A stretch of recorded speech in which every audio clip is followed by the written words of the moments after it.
নমস্কাৰ আজিৰ এই ভিডিঅ'টোত মই আপোনালোকৰ বাবে লৈ আহিছো আমি আমাৰ ডে টু ডে লাইফত ইউজ কৰিব পৰা কিছুমান ইম্পৰ্টেন্ট ভকেবুলাৰি আজিৰ এই ভিডিঅ'টোত মই যি কেইটা ভকেবুলাৰি ইনক্লুড কৰিছো এই ভকেবুলাৰি কেইটাৰ সহায়ত আপোনালোকে নজনা কিছুমান কথা ক'ব পাৰিব বা এই ভকেবুলাৰিবোৰৰ সহায়ত আপোনালোকে যিটো ভাৱ প্ৰকাশ কৰিব বিচাৰে সেই ভাৱটোৰ বিষয়ে সঠিকভাৱে প্ৰকাশ কৰিব পাৰিব গতিকে এই ভিডিঅ'টোত ইনক্লুড হোৱা প্ৰত্যেকটো ভকেবুলাৰি অত্যন্ত গুৰুত্বপূৰ্ণ হ'ব আপোনালোকে স্কিপ নকৰাকৈ হেকলৈকে চাব আৰু প্ৰত্যেকটো ওয়াৰ্ড আৰু ইয়াৰ মিনিংৰ সৈতে বুজি লৈ আপোনালোকে বিভিন্ন বাক্যত ব্যৱহাৰ কৰিবলৈ যত্ন কৰক সো আহক এটা ভিডিঅ'টো আৰম্ভ কৰো এই ভিডিঅ'টোৰ প্ৰথম ওয়াৰ্ডটো হ'ল এফিচিয়েন্সি এফিচিয়েন্সি ওয়াৰ্ডটো আমি বিভিন্ন কনভাৰসেচন আদিত প্ৰায় শুনি থাকিবলৈ পাওঁ এই এফিচিয়েন্সি ওয়াৰ্ডটোৰ অসমীয়া অৰ্থ হ'ব ক্ষমতা বা দক্ষতা যেতিয়া আমি ক্ষমতা বা দক্ষতাৰ কথা ক'বলৈ যাওঁ তেনেকুৱা ক্ষেত্ৰত আমি এফিচিয়েন্সি ওয়াৰ্ডটো ব্যৱহাৰ কৰিব পাৰো অন্যথা আমি এবিলিটি ওয়াৰ্ডটো ব্যৱহাৰ কৰিব পাৰো আমি কেনেদৰে বাক্যত ব্যৱহাৰ কৰিব পাৰো এটা এক্সাম্পলৰ মাধ্যমেৰে ইয়াক বুজি ল'বলৈ যত্ন কৰো আহক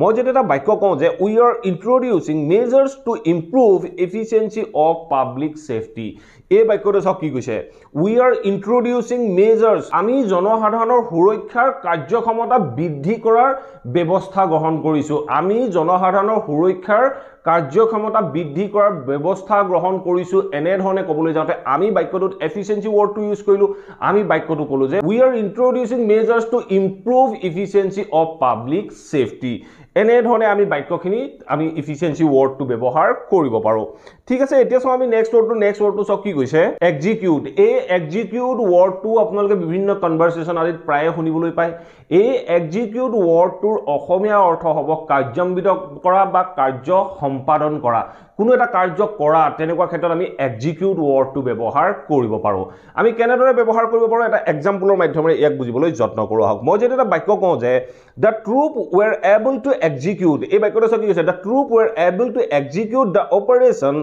as planned এই বাক্যটো কি ক'লে as planned মানে জেনেদৰে আচনি কৰিছিল জেনেদৰে প্ল্যান কৰিছিল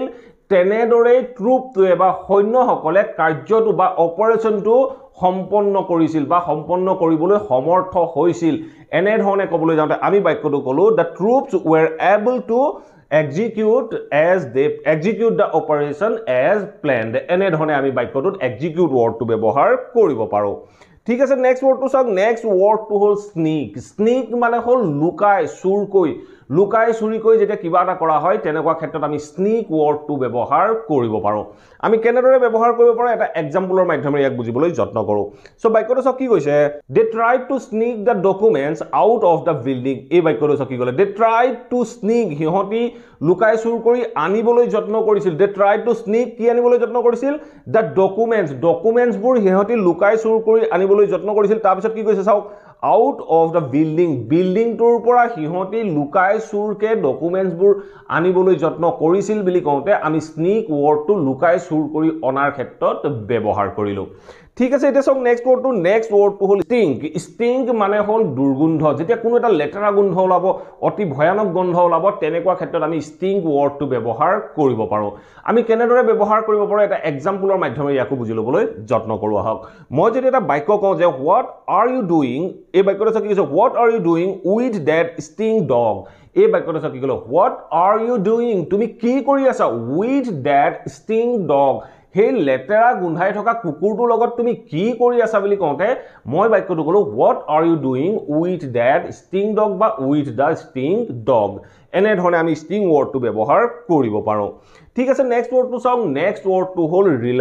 ৰিলায়েবল মানে হ'ল বিশ্বাসযোগ্য যেতিয়া আমি কোনো বিশ্বাসযোগ্য বা নিৰ্ভৰযোগ্য বুলি ক'বলৈ যাওঁ তেনেকুৱা ক্ষেত্ৰত আমি ৰিলায়েবল সোৰ্স এনে ধৰণে আপোনালোকে নিশ্চয় বিভিন্ন কনভাৰসেচন আদিত ব্যৱহাৰ কৰা শুনিবলৈ পাইছে আমি কেনেদৰে ব্যৱহাৰ কৰিব পাৰো এটা এক্সাম্পলৰ মাধ্যমেৰে ইয়াকো বুজি ল'বলৈ যত্ন কৰো আহক মই যদি এটা বাক্য কওঁ যে we need to find a reliable company এই বাক্যটো সব কি কৈছে we need to find a reliable company to supply the goods এই বাক্যটো সব কি ক'লে we need to আমাৰ প্ৰয়োজন we need to find out a reliable company আমি মানে এটা ৰিলায়েবল নিৰ্ভৰযোগ্য বিশ্বাসযোগ্য কোম্পানী বিচাৰি উলিওৱাটো আমাৰ মানে প্ৰয়োজন কি কাৰণে তাৰ পিছত কি কৈছে সাপ্লাই দ্য গুডস এই বস্তুবোৰ সামগ্ৰীবোৰ সাপ্লাই কৰিবৰ বাবে আমাক এটা নিৰ্ভৰযোগ্য কোম্পানীৰ প্ৰয়োজন বুলি কওঁতে আমি এই যেটো নিৰ্ভৰযোগ্য বা বিশ্বাসী বুলি ক'বলৈ যাওঁ তেনেকুৱা ক্ষেত্ৰত আমি ৰিলায়েবল ওয়াৰ্ডটো ব্যৱহাৰ কৰিলো ঠিক আছে এতিয়া সব নেক্সট ওয়াৰ্ডটো সব কি কৈছে নেক্সট ওয়াৰ্ডটো হল এস্টাব্লিশ ওয়াৰ্ডটো আপোনালোকে প্ৰায়ে শুনিবলৈ পায় এস্টাব্লিশৰ অৰ্থ হ'ব স্থাপন কৰা কোনো এটা আপুনি কথা যদি প্ৰতিষ্ঠা কৰিবলৈ যায় প্ৰমাণ কৰিবলৈ যায় তেনেকুৱা ক্ষেত্ৰতো আমি এস্টাব্লিশ ওয়াৰ্ডটো ব্যৱহাৰ কৰিব পাৰো আমি কেনেদৰে ব্যৱহাৰ কৰিব পাৰো এটা এক্সাম্পলৰ মাধ্যমেৰে ইয়াকো বুজিবলৈ যত্ন কৰো The police established that the two passports were forgeries. এই বাক্যটো কি ক'লে The police established that police প্ৰতিষ্ঠা কৰিছিল বা প্ৰমাণিত কৰিছিল বা স্থাপন কৰিছিল কি স্থাপন কৰিছিল কি প্ৰমাণিত কৰিছিল The police established that police প্ৰমাণিত কৰিছিল যে কি কৰিছিল The two passports were দুয়োখন পাসপোৰ্ট আছিল কি আছিল forgeries মানে হল জালিয়াতি কৰা মানে আপোনাৰ কি যেটো জালি আমি পাসপোৰ্ট বুলি কওঁ তেনেকুৱা ক্ষেত্ৰত আমি forgery ওয়াৰ্ডটো ব্যৱহাৰ কৰিব পাৰো সো মই বাক্যটো ক'লো যে police established that the two passports were forgeries মানে দুয়োখন পাসপোৰ্ট জালি বুলি পুলিচে প্ৰতিষ্ঠা কৰিছিল এনে ধৰণে আমি এস্টাব্লিশ ওয়াৰ্ডটো ব্যৱহাৰ কৰিব পাৰো ঠিক আছে এটা নেক্সট ওয়াৰ্ডটো হল forgery যেটো মই অলৰেডি আপোনালোকক উল্লেখ কৰি আহিলো forgery মানে হল জালিয়াতি কৰা তেনেকুৱা ক্ষেত্ৰত আমি forgery ওয়াৰ্ডটো ব্যৱহাৰ কৰিব পাৰো আমি কেনেদৰে ব্যৱহাৰ কৰিব পাৰো এটা এক্সাম্পলৰ মাধ্যমেৰে ইয়াকো বুজি লবলৈ যত্ন কৰো আহক মই যেটা এটা বাক্য কওঁ যে he was found guilty of forgery এই বাক্যটো কি ক'লে he was found guilty তাক মানে guilty মানে দুখী পোৱা গৈছিল তাক দুখী হিচাপে পোৱা গৈছিল কিহৰ দুখী of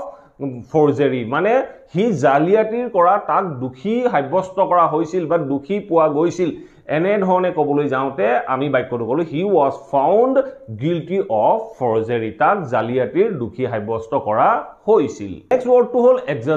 exaggerate এই ওয়াৰ্ডটো আপোনালোকে প্ৰায় নিশ্চয় বিভিন্ন কনভাৰসেচন আদিত শুনিবলৈ পায় এই exaggerateৰ অৰ্থ হল যিকোনো এটা কথা বহাই মেলি কোৱা আপুনি ধৰক কিবা এটা আপোনাৰ প্ৰবলেম হল হে প্ৰবলেমটো আপুনি বহাই মেলি কৈছে একদম ডাঙৰ কৰি কৈছে তেনেকুৱা ক্ষেত্ৰত আমি exaggerate ওয়াৰ্ডটো ব্যৱহাৰ কৰিব পাৰো আমি কেনেদৰে ব্যৱহাৰ কৰিব পাৰো এটা এক্সাম্পলৰ মাধ্যমেৰে ইয়াক বুজিবলৈ যত্ন কৰো মই যদি এটা